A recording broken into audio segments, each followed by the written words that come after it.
Good evening. I'd like to call to order the April 11th meeting of the Moscow Planning and Zoning Commission and begin with item 1, which is approval of the minutes from March 28th, 2018. Does anybody have any additions, corrections, deletions? I bet you do, Victoria. So, Several. and it might be the same one I have. I have about 4. Oh, okay. Oh, no, okay. So page 2, FYI kind of, the third paragraph about the parkland dedication, when Dwight presented that to City Council, he referred to not just a fruit grove, he referred to nuts, berries, herbs, and fruits. So maybe you want to put all that in there? The others are grammatical. Oh, I see. Okay, in the third. It's not just going to be apples. And then at the bottom, right at the last line, it says speed traffic in front of her home, so did was. Yeah, I got that one. Delete the did. And then a couple of, a comma under the last part of Jason Wells' part, should be a comma between exchange and the preliminary plat. And then on the pedestrian easements, it's only one easement, so including a pedestrian easement, not plural.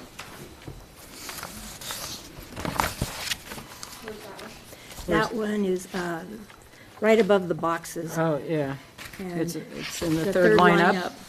Pedestrian, the developer was including a pedestrian easement. It's not plural. So there wasn't a pedestrian easement down to, along the utility easement? Okay, because they were going to pay, okay, so, all right. Anybody else? Do you have any? She picked up did the she? one that, the only one that I did. Good. I'll make a motion where you approve them. Second? I'll second. Up? All in favor? Aye. Opposed? Abstentions? Okay, thank you. Minutes. Thank you, Ann. Next item is correspondence. Is there any correspondence from staff to share? Nothing from staff this evening. Okay. Moving on to Transportation Commission meeting report. Joel, do you have anything to report, or you meet tomorrow?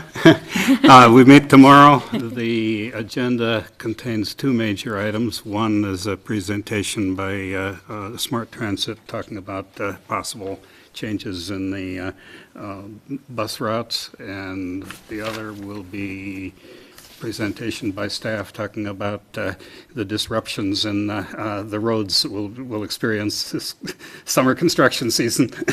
So I was looking at I got myself on the automatic Right. notification list, and I was looking at the agenda. So has a subcommittee been formed yet for, wasn't there going to be one studying this transit use, or am I imagining that?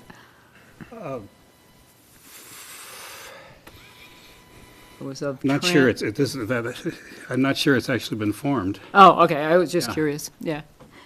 I don't remember it being formed. Okay. I wasn't sure if Yeah. they were presenting findings at this point, or they were. Okay. Yeah. Gotcha.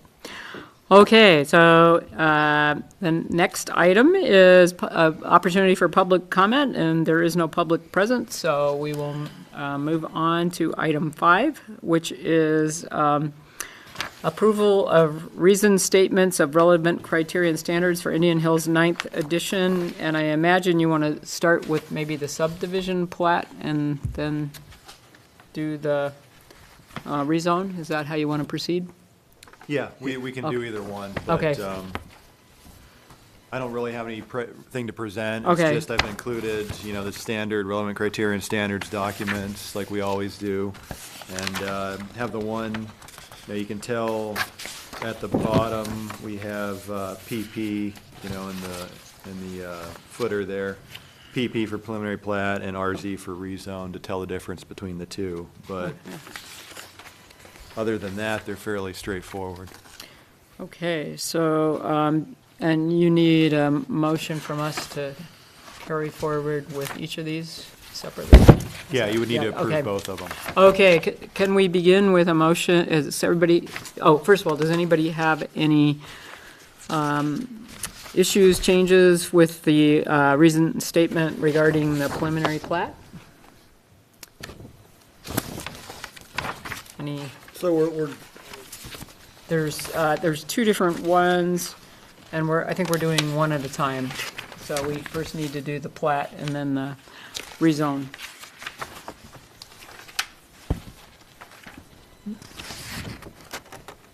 So let's make a motion to approve the preliminary plat? Well, the preliminary plat relevant criteria and standards, yeah. I do that. Okay, and I will second. second from Joel. All in favor? Aye. Aye. Opposed? Abstentions? Okay, thank you. So now we need a discussion of the rezone relevant criteria and standards. Are there any additions, corrections, changes recommended? Guess I'll entertain a motion for that. Okay, I'd make a motion, we accept this. Okay, thank you, Kurt. Facts. Is there a second? I'll second it. Okay, Joel seconds. Okay, all in favor? Aye. Opposed? Abstentions? Okay, so we are whizzing through until now, which is item 6. And this is leading to a public hearing, and first Mike Ray will present regarding all the work we've been doing on portions of the zoning code and land use tables, et cetera.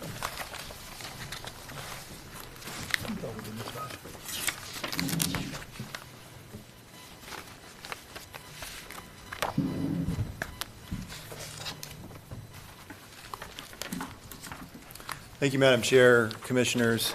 So this is what we've been referring to as use table ordinance. We're amending chapters 1, 2, 3, 4, 6, 11, and 12 from the zoning code in order to accommodate more of a narrative change to a use table format of the code.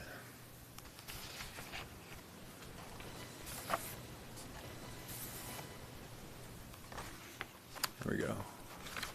So taking a look at Chapter 1, so we didn't change the title of this chapter.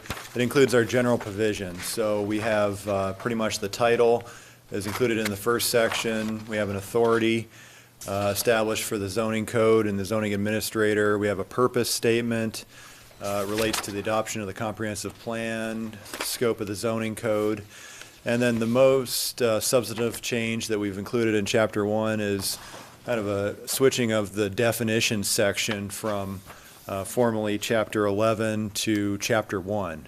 And so typically with a lot of zoning codes, you'll have the definitions at the very beginning in order to, for ease of reference. Ours would just happen to be at the end of the zoning code up to this point. So that's the major change, is to move definitions up to the first chapter. And then with all the commercial uses, or I should say the majority of the commercial uses that are defined in the code, we've gone over to the NIACS definition, so North American Industry Classification System. And so that's pretty universal. You know, Canada and Mexico use this system as well. It's a system for classifying business establishments, and it's pretty much all commercial uses. And so there were a few uses that we just retained just because they work for us here locally, but the rest of the other uses we managed to convert over to the NIACS system. So that's been the major change there. We have a section on nonconformities, which is remaining the same.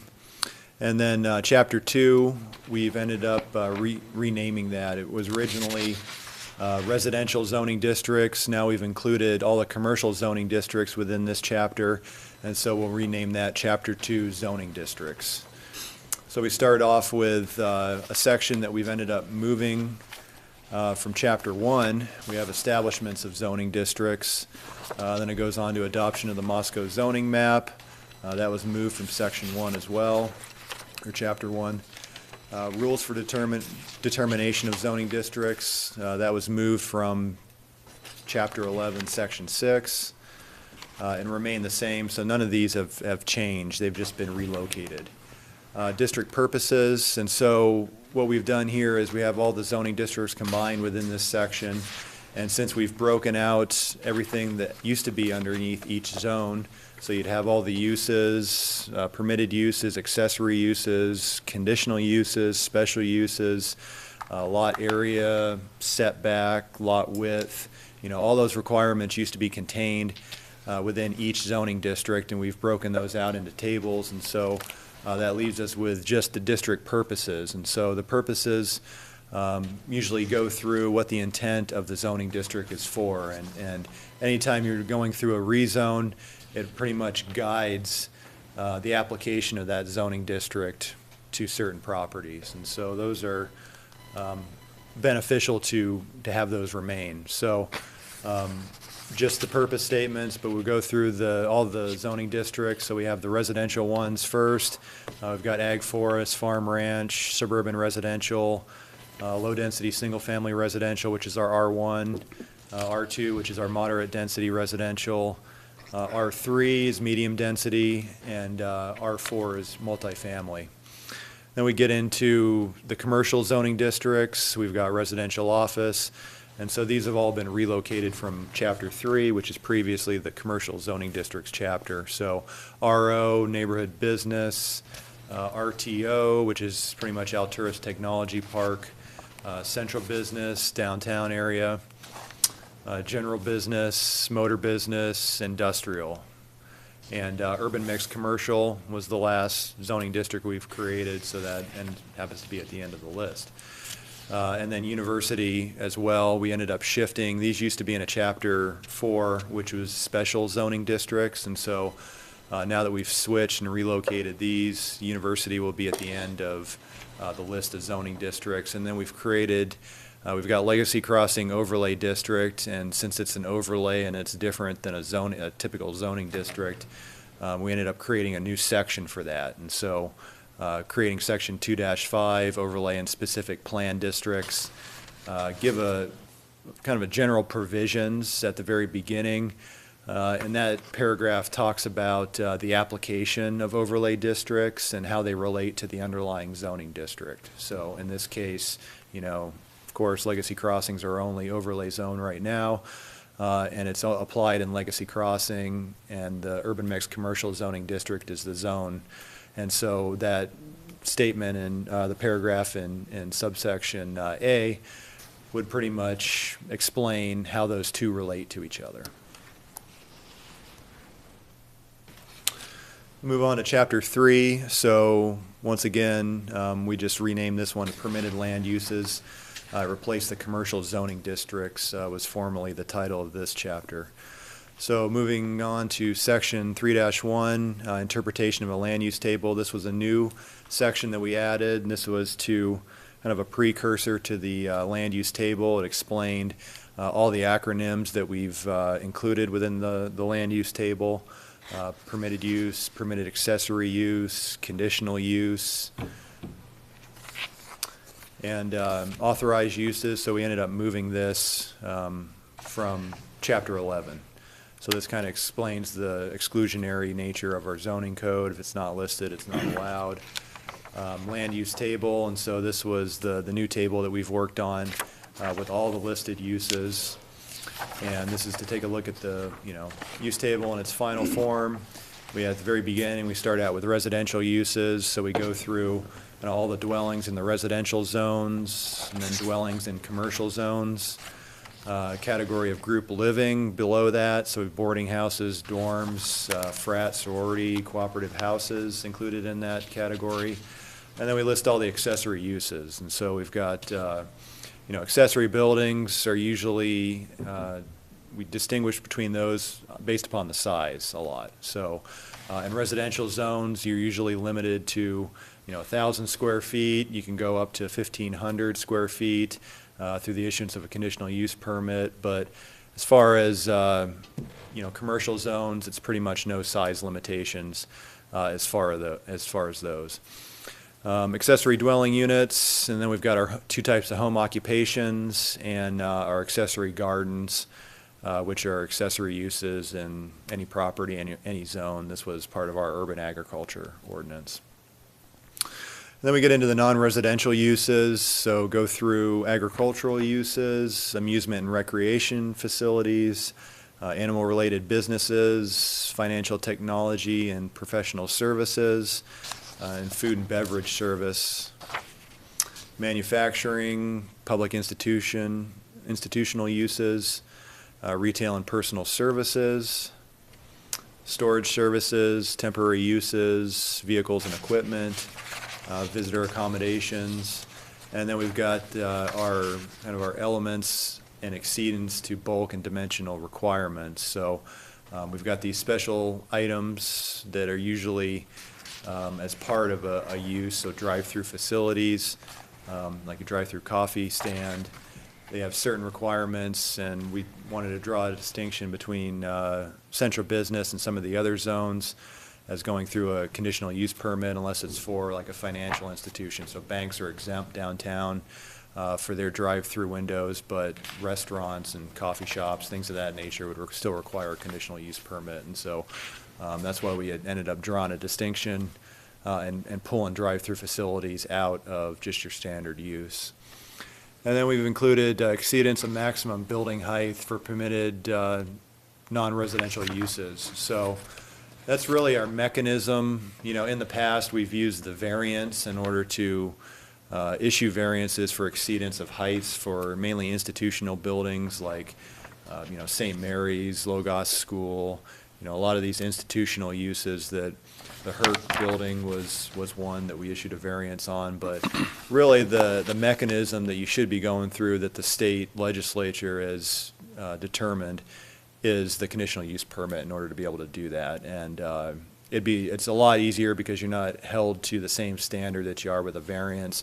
Variances are meant to be for, you know, unique circumstances that don't apply to every property. And so really variances shouldn't be approved very often. It should be just those really unique circumstances. So we're switching that over to conditional use permit and including that at the end of the table. But as you can see, we've listed you know, all the uses, and then we reference the NIAX number here for easy reference.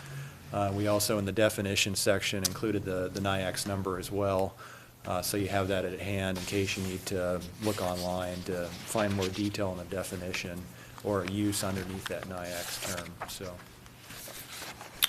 and then at the notes, you know, all the superscripts that we have within the document are all listed down here in the notes section. So when you see one of these superscripts, you can go down and see where it is and what that note says at the bottom. And then also part of Chapter 3, after the land use table, we've got specific use standards.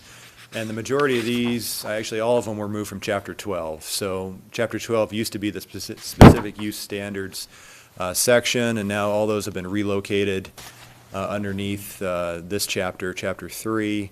So we've got ADUs, accessory home occupations, child care facilities. We ended up changing the name to child care facility. Previously it was daycare facilities, and there was some confusion. I mean, there could be daycare facilities for adults these days too. So, or doggy daycare is popular. So change that to clarify that a little bit. Drive-through facilities, this is a new portion of the standards, so we worked on that. And I think the next slide I have what we had agreed upon, you know, previously when we talked about it. Educational services, so this was taken out previously when we went and adopted the ordinance for the off-street parking. So this was removed in anticipation of including it within this section. And so it's the same as what we had before. It deals with loading spaces when you're developing schools and having enough room for that. Gardens, so we've got our three types: market, community, accessory. Those have been moved but remain the same language. Large retail establishments, same thing, moved and remain the same. Telecommunications facilities, so antenna towers primarily, so we've included that section.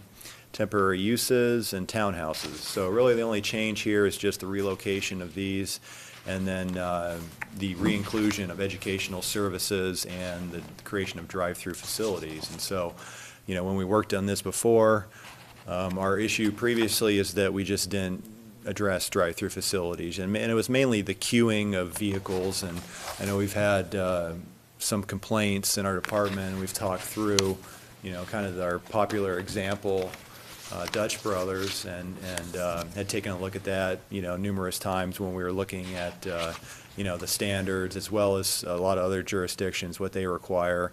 And so we ended up, you know, doing some development standards for drive-throughs.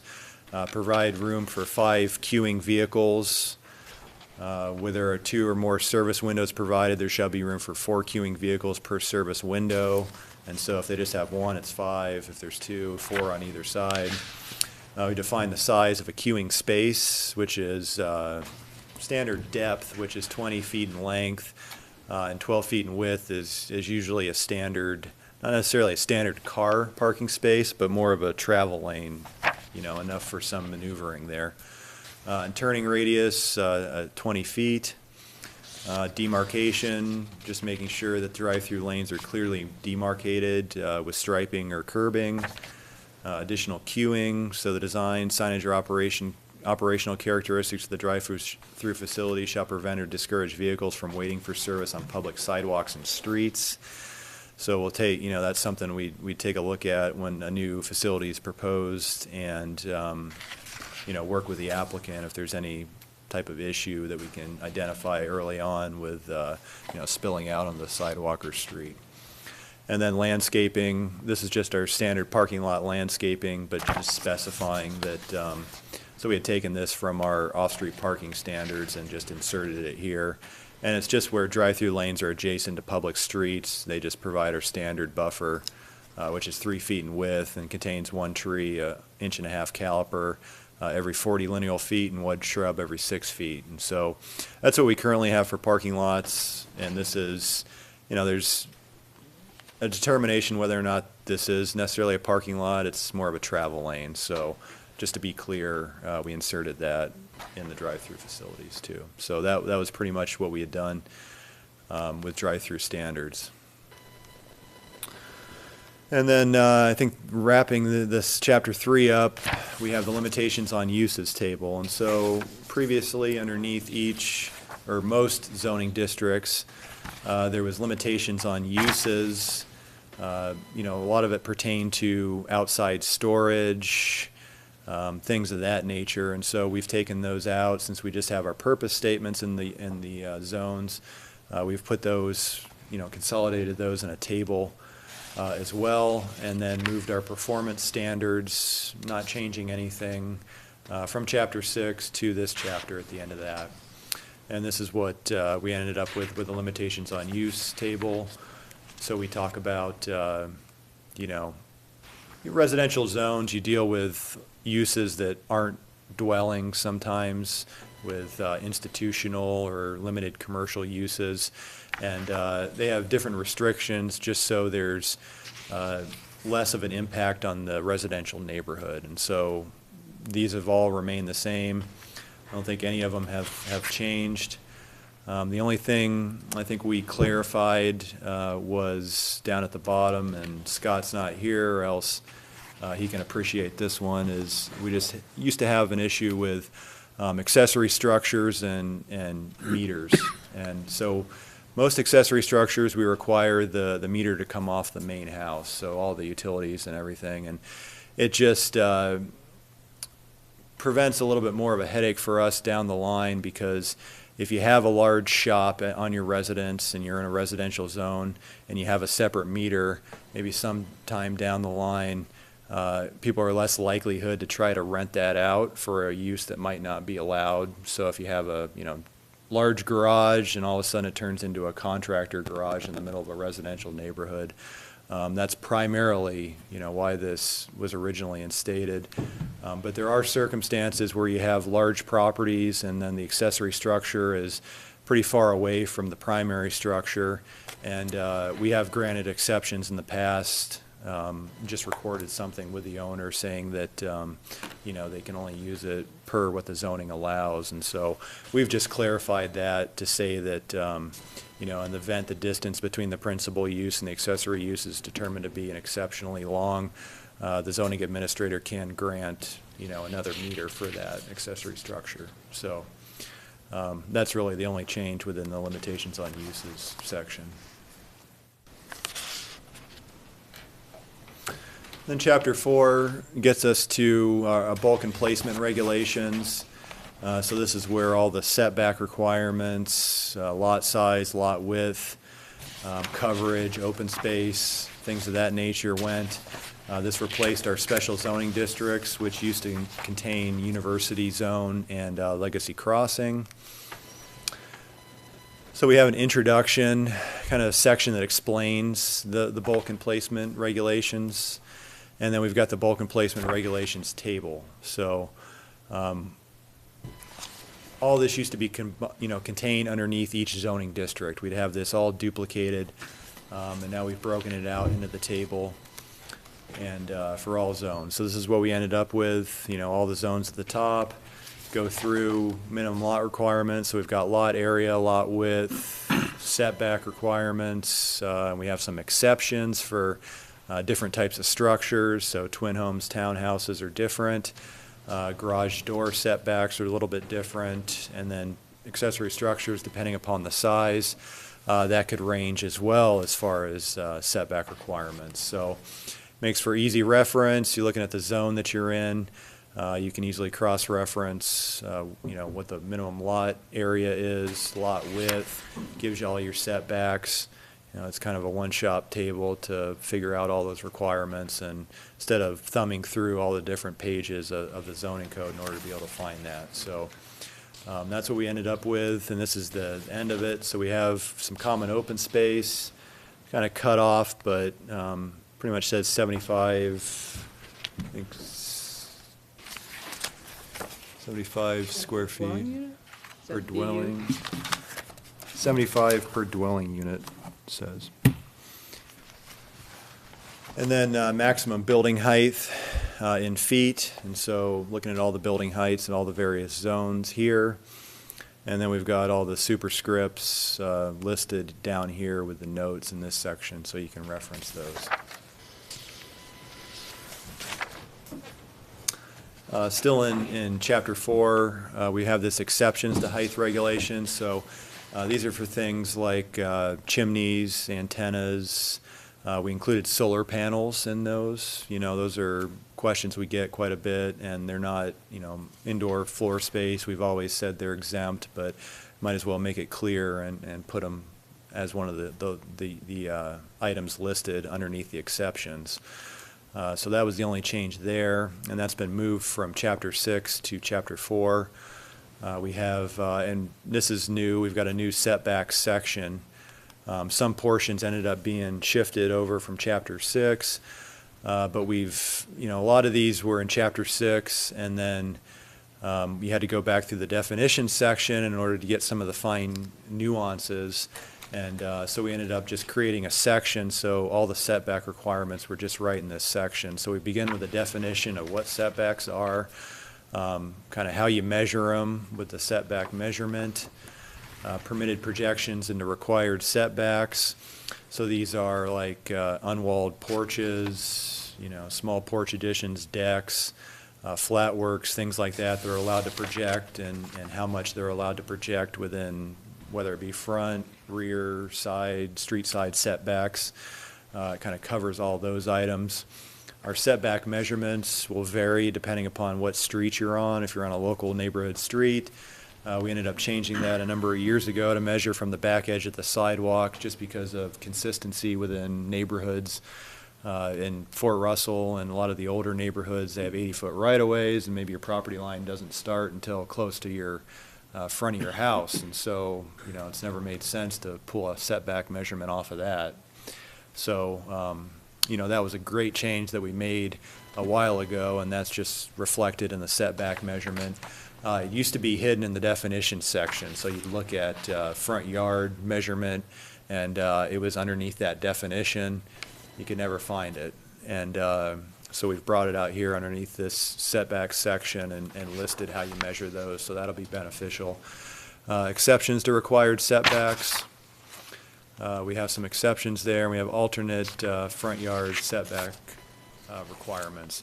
The exceptions would be anything that are under 30 inches in height, and that was another thing that was located in the definition section that was hard to find.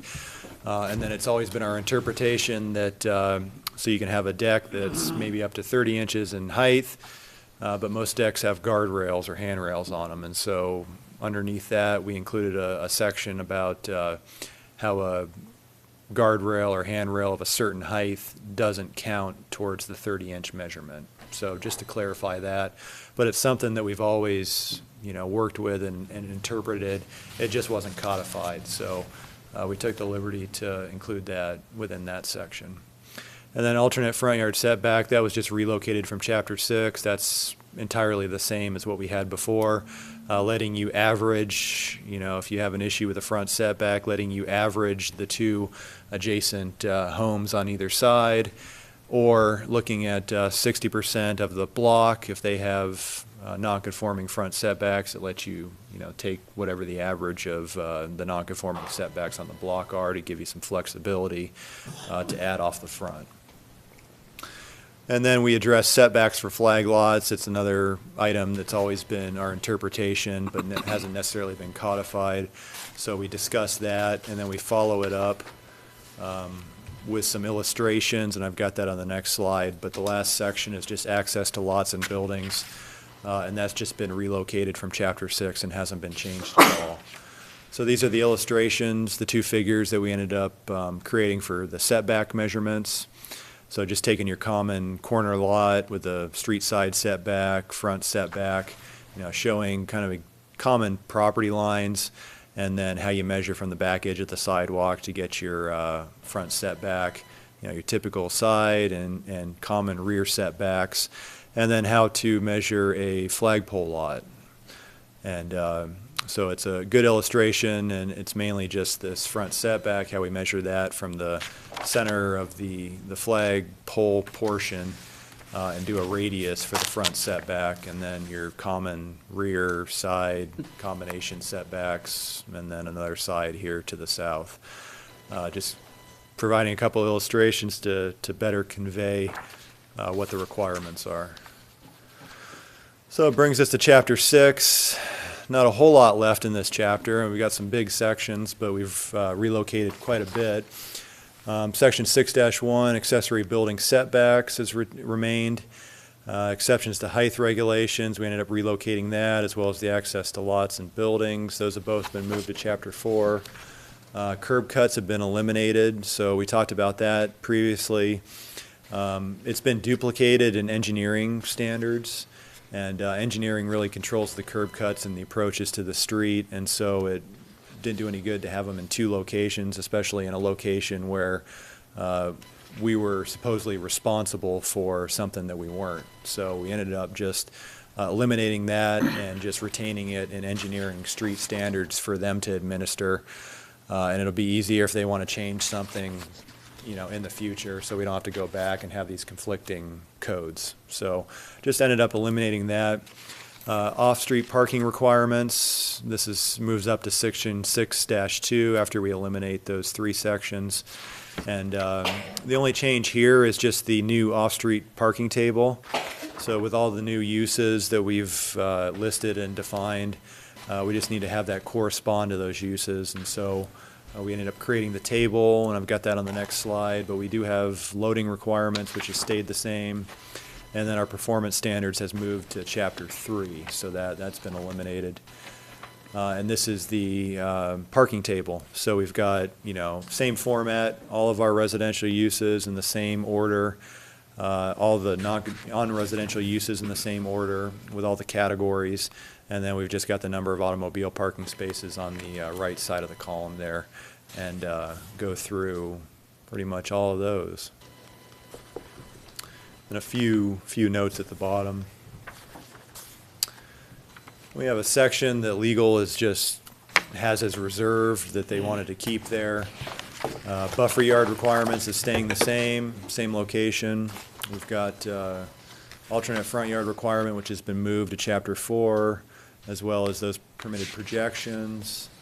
Dumpster areas that are required is going to remain there, and then the Moscow sign code.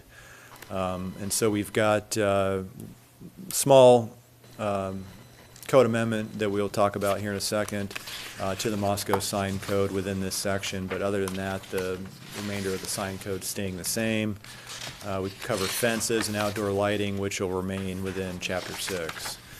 So this was the sign code that we're proposing. So this was to pretty much accommodate a lot of the larger properties that you see in certain residential and commercial zones. We used to cap it at 32 square feet of total sign area per lot, and that was just identifying an institutional, public service, or utility facility. It was capped a lot lower at 4 square feet for any type of commercial use that might end up in a residential neighborhood. We ended up, thinking about some of the larger lots in town that take up maybe a whole city block. You have the same requirements depending upon if the lot's 5,000 square feet or 2 acres in size. And so we tried to kind of rectify that situation. We always had, primarily these institutional uses, like neighborhood centers or churches that always wanted, maybe have 4 frontages and were limited to 32 square feet for the entire lot, and that doesn't really give you, something, the scale that your property is. And so we wanted to alleviate this a little bit and remove the cap and just define what the maximum size of the type of sign that you put up is. And it kind of dictates, how many signs you can have depending upon how big the property is. So we eliminated the 32 cap and the 4 cap and went on to say a maximum of 1 monument or freestanding sign per lot frontage. No monument or freestanding sign shall exceed 20 square feet in size nor 10 feet in height, identifying an institutional, public service, or utility facility. And then just carried over the 4 square feet in size for a commercial use located on there. And then go on to the total area of wall signs in a building shall not exceed 1 square foot times the length of the wall, each wall calculated separately. So this was a way to, try to size the signage to the scale of the property and the buildings. Commercial wall signage is quite a bit larger. We would do 3 times the length of the wall, gives you your total square footage. So we're, still restricting this quite a bit, but it's a residential area where these uses, it's going to be suburban residential, R1, R2, or R3. So we don't want it to impact the neighborhood. And then R4, residential office and neighborhood business. So kind of going into multifamily and some limited commercial and business zones. Used to have the same 32 square foot cap there. We were just proposing to eliminate that and pretty much do something similar to what we had done with the other residential zones. 1 monument or freestanding sign on each frontage, can't exceed, and we went up a little bit, 32 square feet from 20 in the other residential zones, since these are more, multifamily or business zones, and 10 feet in height, which has remained. And then the wall signage was same as before, 1 times the length of the wall gets you your total square footage. And then RTO, Research Technology Office, in the university zoning districts. They had a 64 square foot cap on that, so we've removed that and just kind of incrementally gone up with the size of the signs. So went up to 64 square feet for a monument or freestanding, and did the same thing with the 1 square foot times the length of the wall, get you your total wall signs. And then really what spurred this whole amendment was these zones: central business, urban mixed commercial, and general business. You have a lot of larger properties in downtown and the commercial areas that would be restricted by this 250 square foot cap. You think Moscow Hotel, that's really large property and has multiple tenants, and it's always an issue. It's been a challenge for us keeping track of how much signage they have so they don't go over the 250 square foot cap. And we've got to require people to come in and inventory the rest of people's signs that are on the same lot. And so it's always been, problematic for us to administer. So we ended up eliminating that and just, we looked at the current restrictions for freestanding, monument, wall signs, projecting, suspended. All those seem to fit. And we're going to limit the number of signs and the size of signs anyway. And so we would just propose to eliminate the 250 square feet for those 3 zones with this amendment. That brings us to Chapter 11, which is Administration and Enforcement. We're just keeping kind of the zoning administrator responsibilities, issuance of certificates for zoning, interpretation, provisions of title declared to be a minimum requirements. Those are all staying the same place, remaining the same. Authorized uses was moved to Chapter 3, and rules for determining zoning districts was moved to Chapter 2. Complaints stayed there, and penalties stayed there as well. And then, of course, definitions moved to Chapter 1. And then Chapter 12, we pretty much eliminated that chapter because all those specific use standards ended up being relocated to Chapter 6. So with that, staff's recommendation is to conduct a public hearing, and after considering testimony, recommend approval of the revised ordinance. Thank you, Mike. So can we begin with just any questions from commissioners for Mike? Yes, Go ahead. Rob? Go ahead. Editorial comment referencing page 3, bottom of page 3, under definitions. You've done a good job of following nice formal outline format throughout this document, but I note that the 1, 2, 3, 4 numbering system for the definitions do not strictly refer to the heading immediately above it, item C. Basically, A, B, and C are interpretation type standards, and then following is the 1, 2, 3 list of definitions. I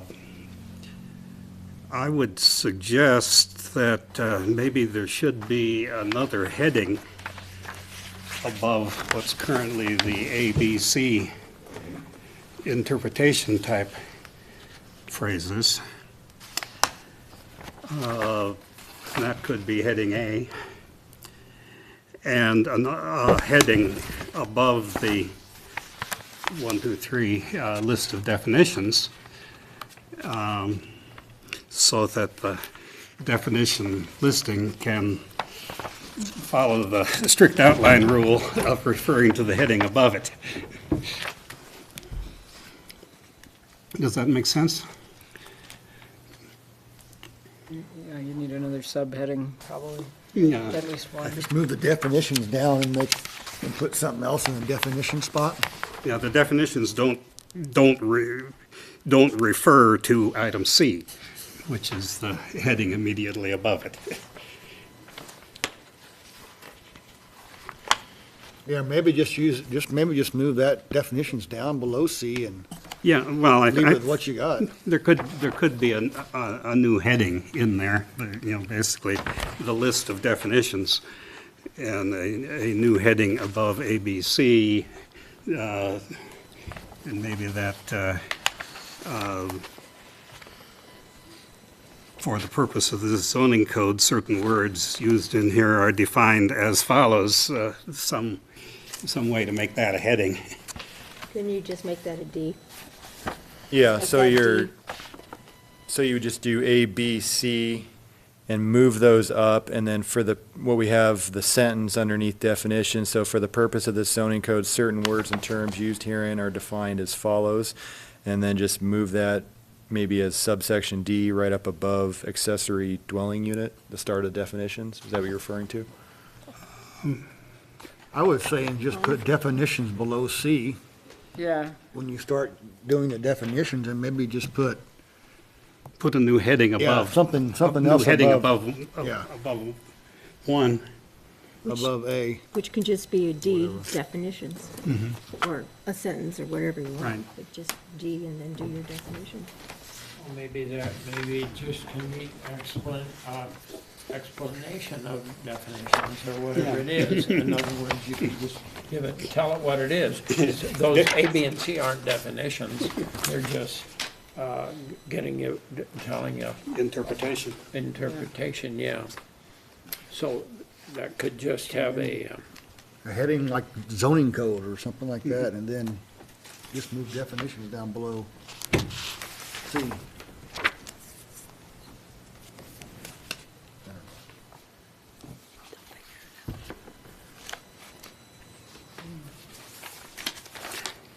I didn't see any other instances of that kind of thing, so this one stuck out. Okay. Let's see, definitions, how many do we, oh, you have a bunch, lots of- 100 and, Lots of them. hundreds and hundreds, 145 definitions, okay. Yeah, so what do you have at the beginning of the dictionary before you start having words that are listed? I mean, basically, that's what we need. Yeah. Because the definitions, I mean, yeah, the definitions go with that, but they also title the section, and you have these sort of Yeah. three, they aren't really principles, I don't know Yeah, what it's- other term you could, It's definitions used in this document.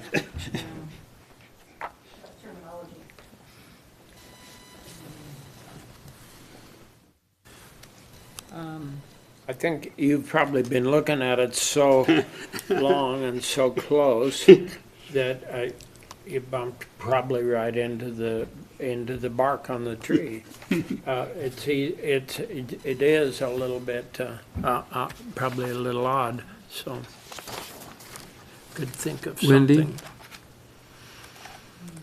something.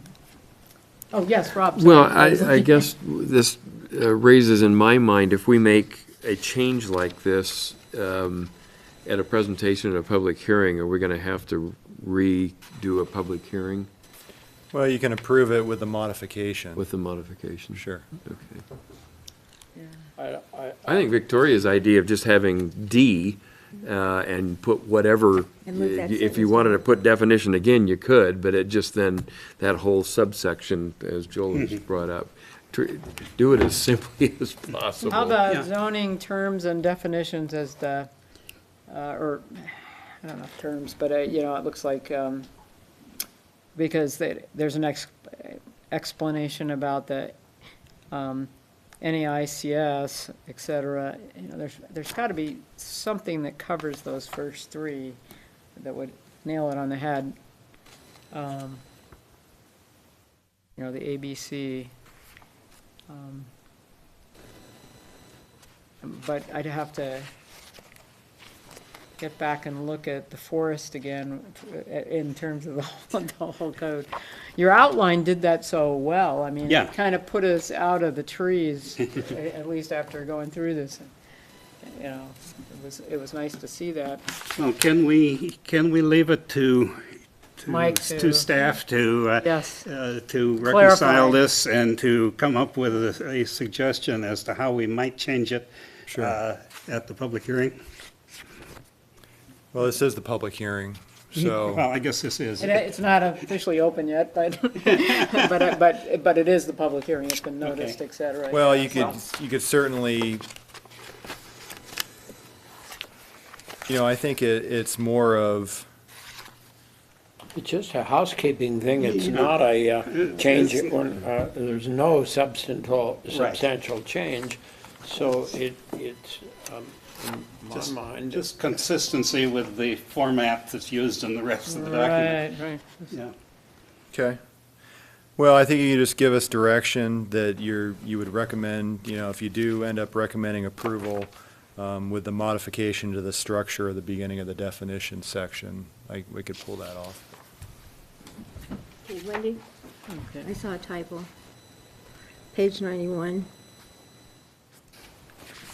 Number 7, lighting of communication, there's a hyphen in the middle of communication. Nine, what? Page 91, Oh, 91. Oh, at the top, number 7. Lighting of communication, communication has a hyphen in the middle of it. I'm still trying to see where you're showing us. That's in my copy.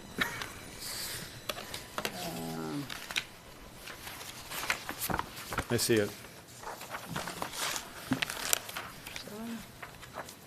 See, cutoff. Page 91. Yeah, I'm on that, yeah.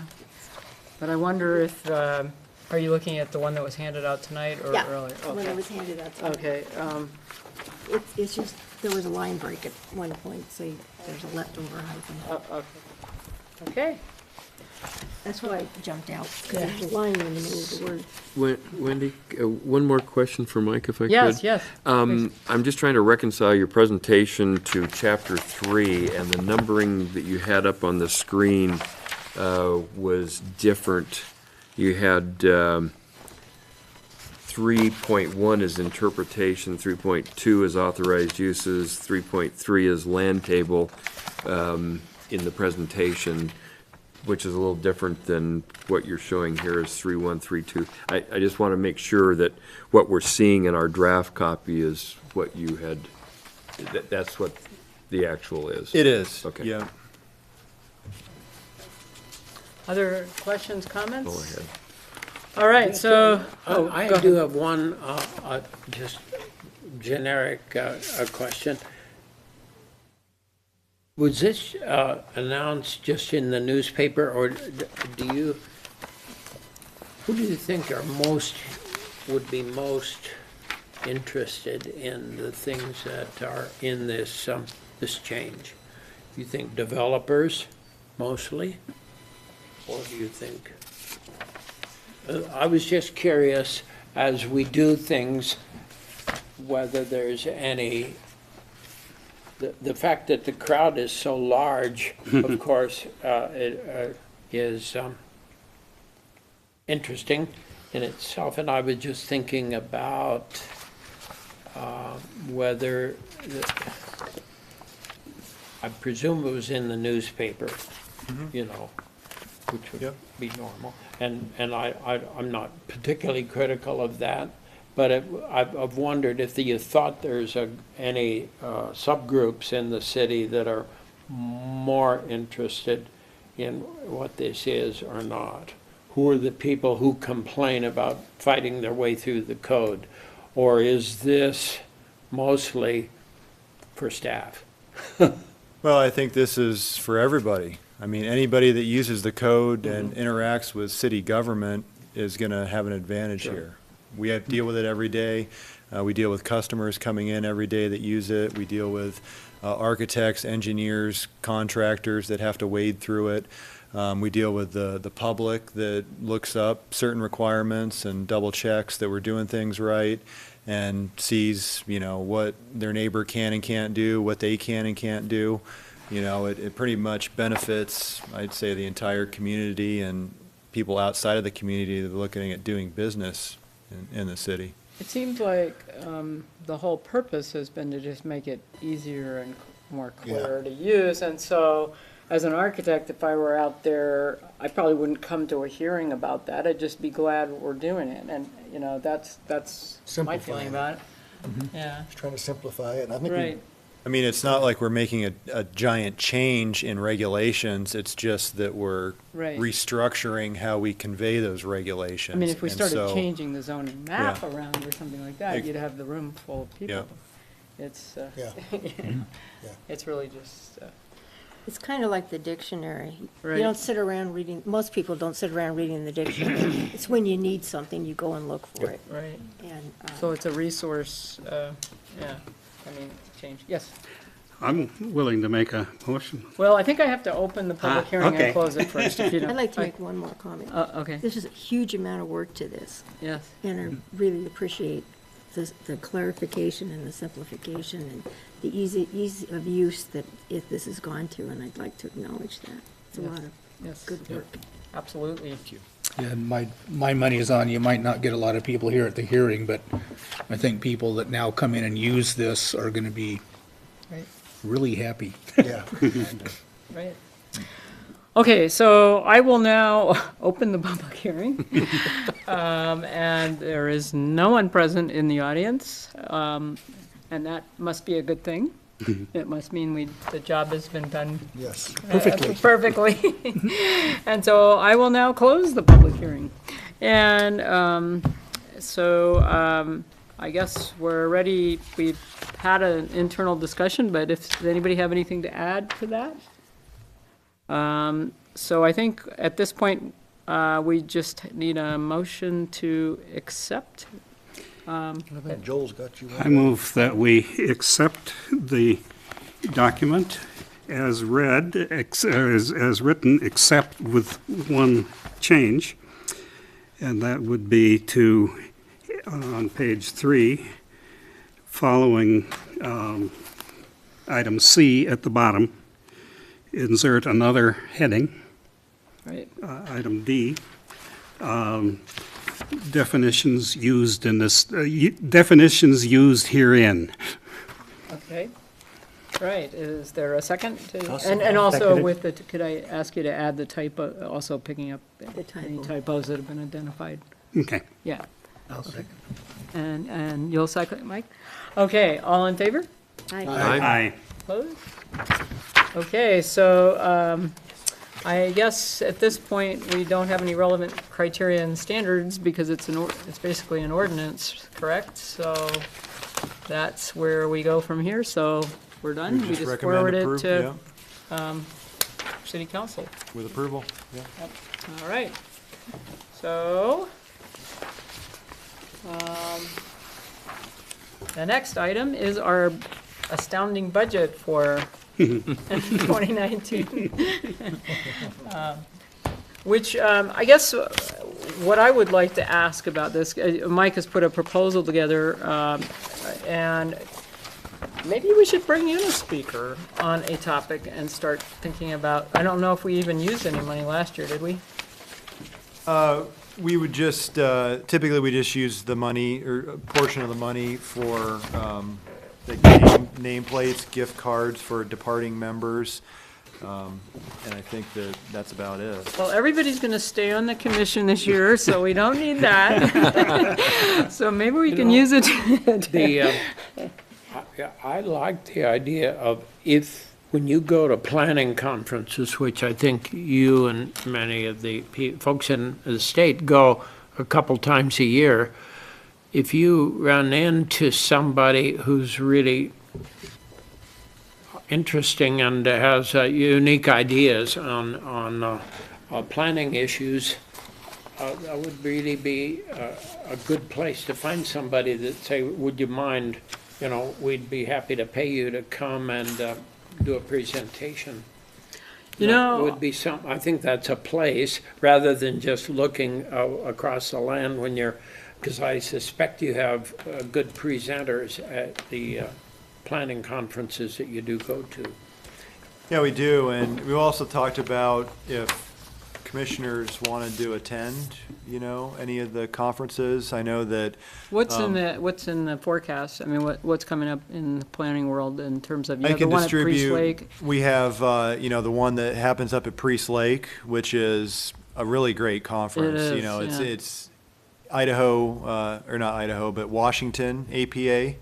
It's the Inland Empire chapter, so it's Eastern Washington. So a lot of people from Spokane come to that, but they usually get a lot of speakers from, around the area. And it's really then on the reasonable west side. And it's really reasonable. So it's up at Elkins Resort in Priest Lake, and it's for 2 days. And for about, $200, it's around $300, you get lodging and all the meals and everything paid for.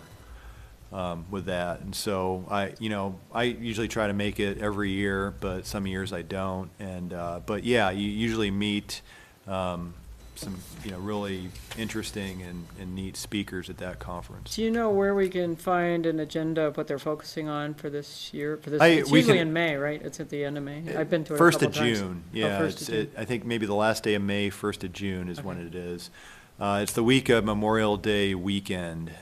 So you have Memorial Day, which is on a Monday. It's that following Thursday and Friday. But yeah, I have an email that we can send out to everybody, so you can take a look at it if you might be interested in going. Okay. I think we have $1,500 this fiscal year we have available. So not seeing anything on the horizon, we might as well take advantage of some training opportunities. We're also, and this would be free, I'm the regional representative for Region 2 of the Idaho APA, and so we have these mini conferences that we usually try to put on every spring, and it's usually just in our regions, and usually we combine with Region 1, which is up north, so Coeur d'Alene, Post Falls, Hayden, Sandpoint. We usually combine forces. Ours, Region 2 extends down to Lewiston. And then east of that, you don't have a whole lot of planners in some of those outlying communities. But we usually try to combine efforts, and I think that maybe sometime in June, July, and this won't, it'd be nominal fee. But if everybody, it's probably going to be in Moscow. So it'll be just great. be for a day on probably a Thursday or a Friday. And so once we get that together, I'll go ahead and send that out with some more information. But it's a, kind of neat thing to meet other people that are, in the profession in the area, and commissioners and council members and county commissioners, people of that nature. And to network with those people. And so that'll be coming up in June or July once we get the dates nailed down. And I'll distribute that. And then we have the state conference, which is going to be down in Boise this year. That'll be October, beginning of October is when that is. So, but yeah, I will get those, emails forwarded out to everybody so you can take a look at if something interests you or, might work for you. Great. Okay. It might be possible, that a speaker would be relevant to what we are interested in, but also interested in a broader, to a broader audience, a real estate community or contractors who are working on new issues, new thoughts of what subdivisions should look like or how they can be connected. Somebody who figured out what to do about a ring road when, Well, I those was, kinds of issues. I was going to make a suggestion that sort of dovetails into the shared readings discussion, but I know, Nils Peterson gave his presentation, 2 meetings ago or last meeting, and we need to decide whether we want to continue that discussion and what we want to do with tiny homes as a subject. And I happened to be traveling in the South last week across Mississippi, between New Orleans and St. Augustine, and stopped in to see some friends in Ocean Springs, Mississippi, and they got hit very hard by Hurricane Katrina. And they have a friend who's an architect who's probably, he's done the robust part of his career. Now he's really committed himself to affordable housing and small house development and his first I get to tour his first development with him, and it's right within a quarter mile of the center of downtown Ocean Springs. But he started out by acquiring these Katrina emergency housing houses that are very small, like 320 square feet. And then gradually he took a former trailer park and converted it into a small house development. And he had to do everything very affordably, but he knows, and then he's done multiple developments since that then, and he has somebody he works with in Portland that kind of partners with on things, and I don't know that person, I haven't met that person, but Bruce is very informative. I don't know if we could get him up here for the amount of fee that we have here, but maybe with some other partners like Fair and Affordable Housing and some of the other commissions. But I just learned so much in the 2 hours. He's very generous with his time because he's really promoting this idea. And Nils is at the research part of it, just trying to understand it. He's done it multiple times, and so you just get this really much better sense of what's possible and what's not, and how you leverage, how he, in his circumstances, has been able to leverage capacity. And I took a bunch of pictures, and at some point I can share them if you want. But it's, they have things like they allow. Here they are in a place that gets 50 inches of rain a year, and it got a 32-foot surge from Hurricane Katrina right over the town, so they like to have things permeable. They don't like a lot of paved roads if they can. So the development has gravel driveways, et cetera, but it's just really well done. You get the nicest feeling, and it's dense. It's like 40, right now he has 40 units on 2.5 acres, so, but they're small, so it just feels like at any rate, and that's just one development. He's done quite a few in the region. So, either figuring out a way to get him or his associate up would be one. I think these shared readings have really been beneficial, and to take shared readings that we've had and then take that to the next level by having somebody come in that's had the experience in doing it, I think would really be a great thing. I would certainly support seeing if we could get somebody in using the budgets or the funds that way. I just think it would be a great next step for this particular topic. Yeah, so if this is a topic that we want to continue to have a dialogue about, which I was asked by the newspaper tonight, and I said, I can only speak for myself, because we haven't really discussed it as a commission yet, we just all heard. And that's something that I guess I would like to know as well, is do we want to continue with this topic? And see if we want to enable it, that type of development within our community or not. I don't know. So, okay, so. I favor continuing with the discussion of that topic, and bringing in someone could be useful. Okay.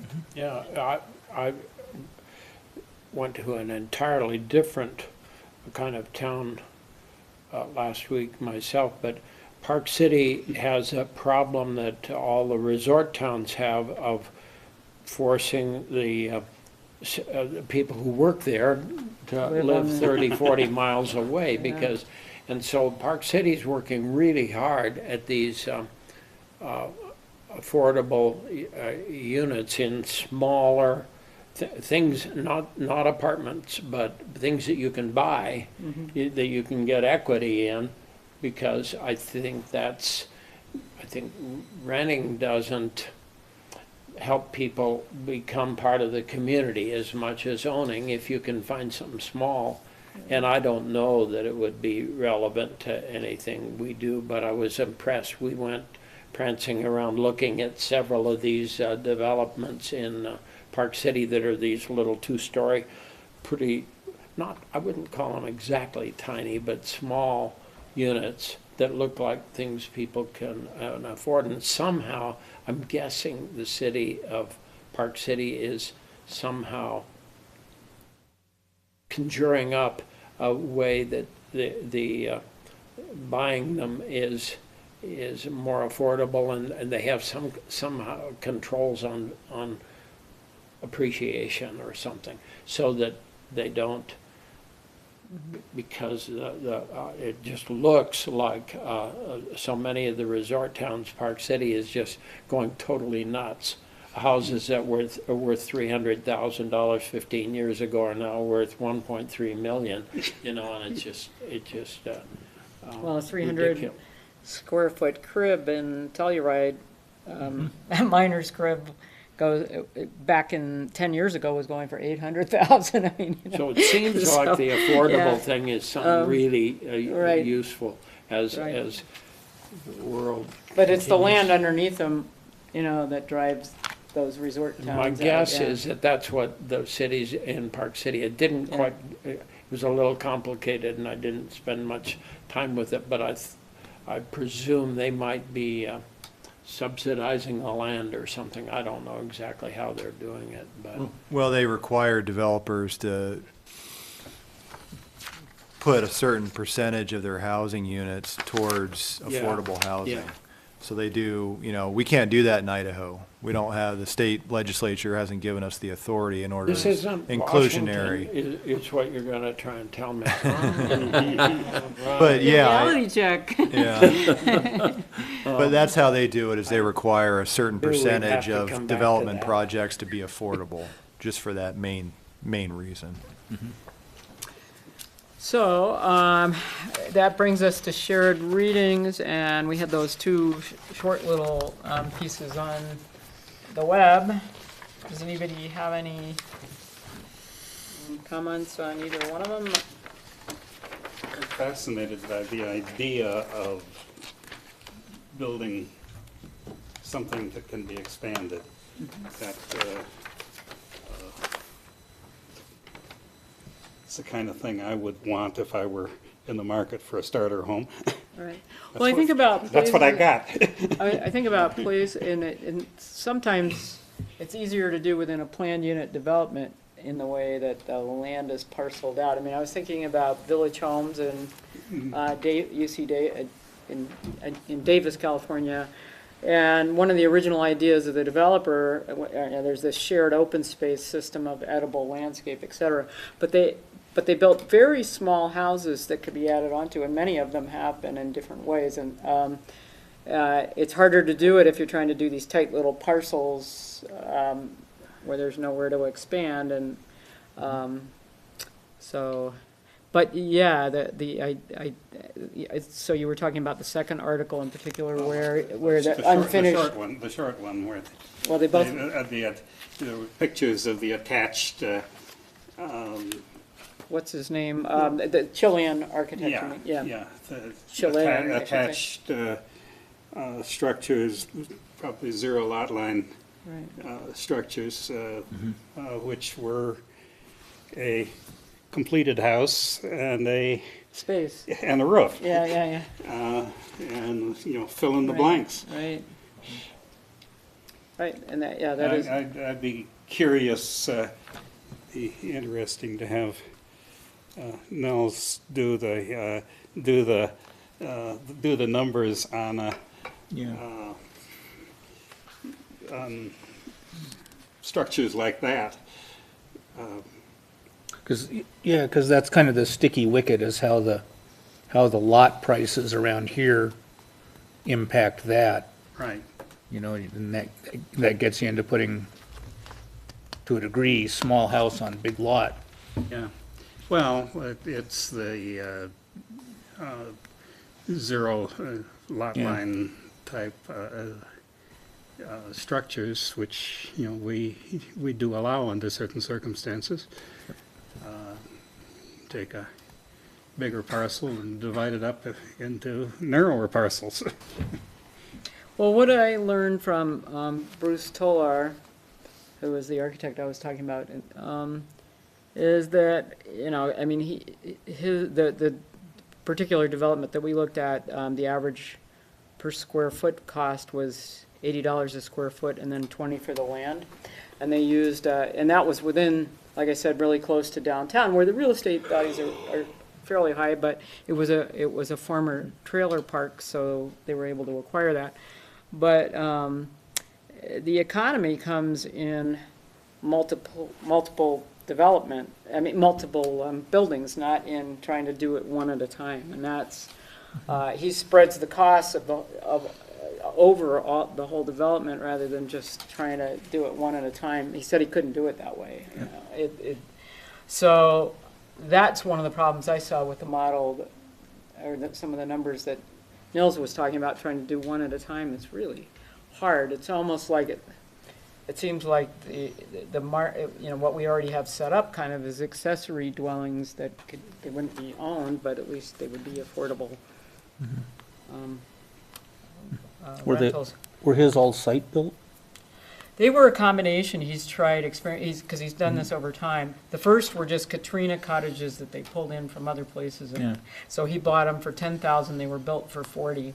So he got a resale on them. Really did well with that, and that gave him leverage. But some they tried panelized construction off-site.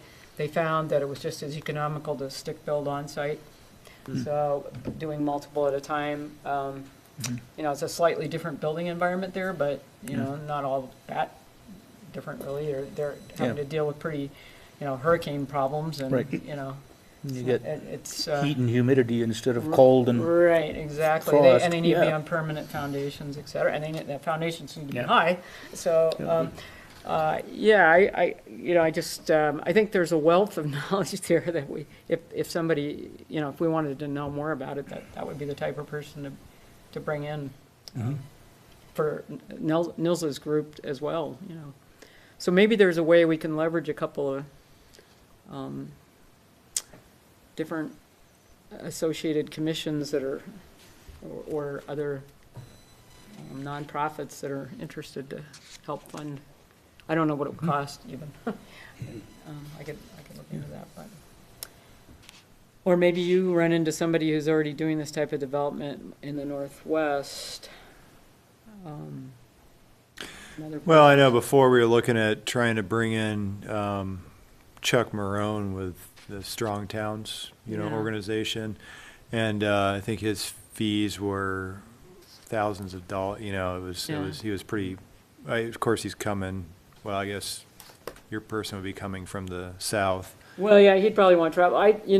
But he kept mentioning somebody he works with in Portland, and so I could find out, who that is and also how much he would charge to come up here. Yeah. That's, I think we need to continue the dialogue about, have it as an agenda item at some point on,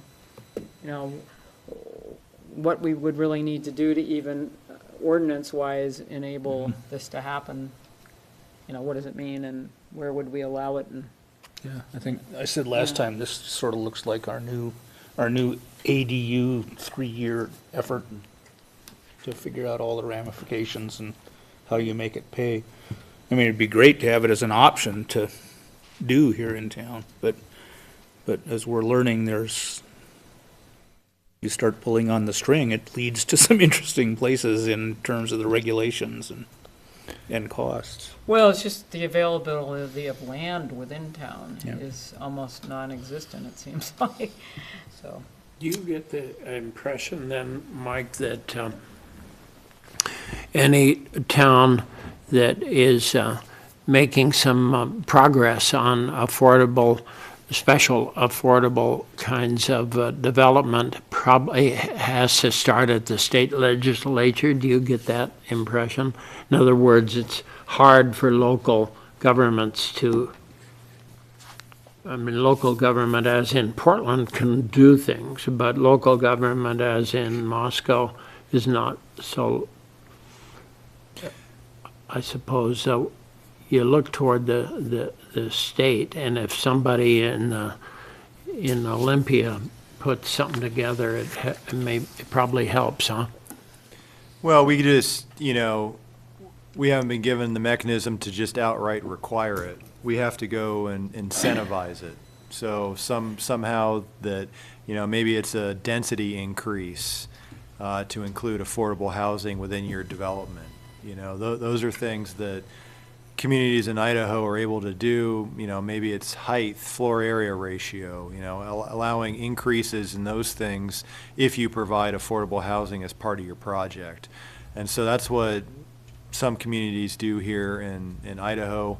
Other states that just allow it's inclusionary zoning where you're required to dedicate a certain percentage of, a certain size project to affordable housing. They've adopted those types of ordinances, but our real mechanism is incentive-based or, new market tax credits are a tax credit program. I think they're based in Montana, and I think a lot of the credits are divvied down from the federal government, but if you have a certain size project, then you can get these tax credits in order to be able to provide affordable housing. If you do provide affordable housing, then you're able to get these tax rebates as part of doing that. And so that's been an incentive here in Idaho to be able to do that. I know there's been quite a few tax credit projects that have happened. But other than that, we've created the Nils's organization, the Moscow Affordable Housing Trust, with a sole purpose to look at purchasing, land and developing affordable housing. And so, that's our other mechanism, is creating these trusts in order to be able to further that purpose. But Problem is, there's just, not a whole lot of money rolling in order to be able to do that. Well, I think the whole concept of what's affordable and where should the threshold be for ownership needs to be part of the discussion. I thought that he was aiming pretty low in reality, that buying a house for the cost of a Subaru, I just don't see that. I think if somebody's buying, if that's the income level they're in, home ownership probably isn't the right choice. And I mean, that's the hard reality of it, but I just, but there's that. Certainly, moving up a little bit from that, there's, I think, a big need of first time home buyers market, et cetera, that I just think there's certain times in your life where you can't afford to own a house. And, I think we've all been there. And then you build up equity. And where does, how do you hit those people that have that entry-level equity to really, kind of be able to, and I don't know where that number falls, but I didn't think it fell where he was. I thought it was pretty unrealistic where, personally, and I was wondering how everybody else felt about that, whether I was just not being very nice or No, I think you're right.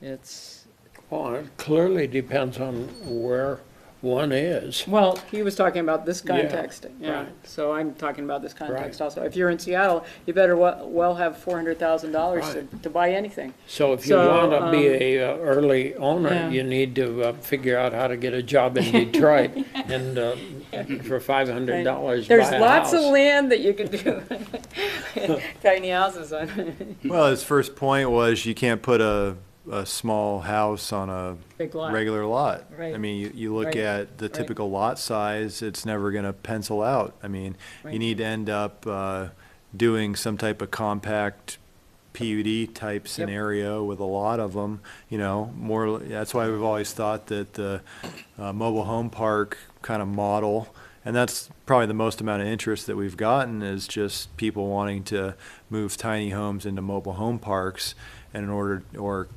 mobile home park owners wanting to convert it to a tiny home type development.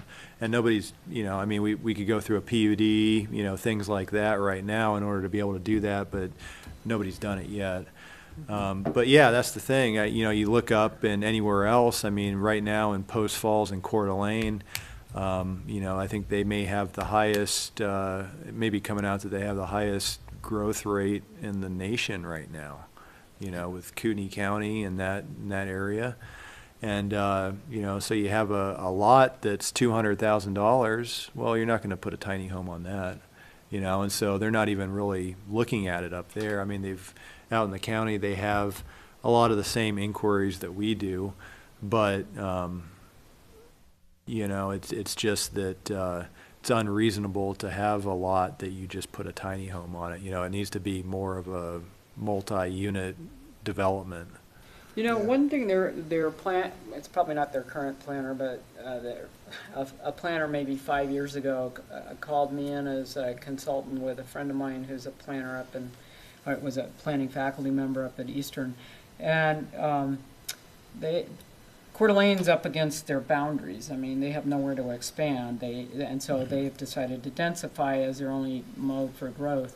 But they were trying to figure out they had a lot of 25-foot lots that weren't developed and didn't really fit the normal mode that developers wanted. And they were looking for models of how to develop those 25-foot lots. And I don't know if they've gone ahead and done it because I didn't really follow what they did after we met with them. But they have a bit of that where there's just scattered sites of narrow lots that are non-conforming for their zoning code development, and I don't know how much of that we have in this town. Probably not a lot, but you would know what more is it. Well, if you have a non-conforming lot, we still let you build a single-family dwelling on it. It just depends on, I mean, Alman, Asbury area, we have multiple lots that are 20 feet wide by 150 feet deep. But, Yeah, I mean, it used to be that a lot of the, in these older areas that they platted 20-foot wide lots and You know, then. 25 was a real Yeah, typical. or 20-foot wide lots, and then you just took as many lots as you needed to develop your house on, or whatever you were building. It was the dollar And- bill and tha- for And that was exchange, it, yeah, and it just so happened that we ended up, somebody thought, I guess the tiny house at the time, they were gonna, develop this 20-foot wide lot, and we still have some of those today that still exist. So those might be, an opportunity for some of these tiny home experiments or whatever. Yeah, I think Nels had an example, I think, of one of the 20-foot wide lots that had a house on it, and it was still, sale price was, or what they had it on the market for was still 70, 80,000. So, it was a tear down. There was no foundation on the house, so you're pretty much, buying the land, and for a 20-foot wide lot for, that price, it wouldn't pencil out for him to buy that and to try to develop an affordable housing project on it, just because it's limited to a single-family dwelling, so. Right. Yeah, but if he was putting 4 tiny houses on it, it Yeah. might be a different deal. Could. It's like a bunch of smart cars in one parking space. Or, Yeah. Yeah. You just kind of, anyway, other thoughts? It just, this is kind of going back a ways, but this problem with the small lots, I used to live in San Francisco, and I had a 25-foot yeah. lot, and my house was 24 feet and an inch wide. But you've got to have contiguous lots to be able to do that effectively. You can't just have a scattered 20-foot lot here and next to larger lots. It really works well if everybody is together, and if we have places that might meet that kind of a criteria, then I think it becomes more workable. But I don't imagine there's a lot of people that have a larger lot that are next door to a 25-foot lot and are really anxious to have something pushed up to the boundaries on that. So I guess what I'm trying to say is if we can find places where there's contiguous lots where we could do multiples, maybe multiples and multiples, it might be something that we could talk about more and maybe explore where those areas are, if there are any. In Moscow, in the Asbury Almond streets over there, they were originally laid out as 20-foot lots. And I presume the concept was to buy 1, 2, or 3 or whatever. But I used them for years with students to do row houses, 20-foot wide row houses. And if you can, and I thought it was it seemed like a great idea, but I never had enough money to buy the land to make something like that happen. Because if you can have a small width lot that is organized with an alley, in other words, if you can be able to know that you can park your car on your lot and yet have a small lot and fine, there's some stairs and it can be 2 or 3 stories high, it really can start to work. When part of the problem we're running into it right now is the city is fussing around with Third, the folks over in Elysian, because they use the street as a parking lot quite a bit.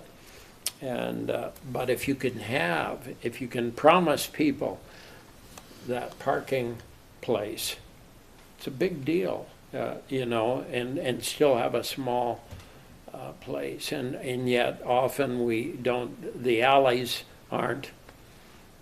don't come along as much. We've tried them out, we've done some out on White Avenue. There've been some efforts, and some of those alleys got really big and wide and seemed over spacious.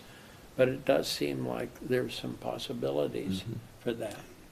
Well, or if you do it, if it's done as a planned unit development, you can aggregate parking, Yeah. which is what Right. the development I saw in Mississippi did, and you only have to walk 150 feet or 100 feet to your house. It's not any big deal, and it certainly It gave room for swales to absorb stormwater and sort of community vegetation, which otherwise wouldn't have been there if everybody had a discrete parking space right in front of their place. Wendy, one of Nils' points was he wanted to be able to do this without going through the planned unit development process.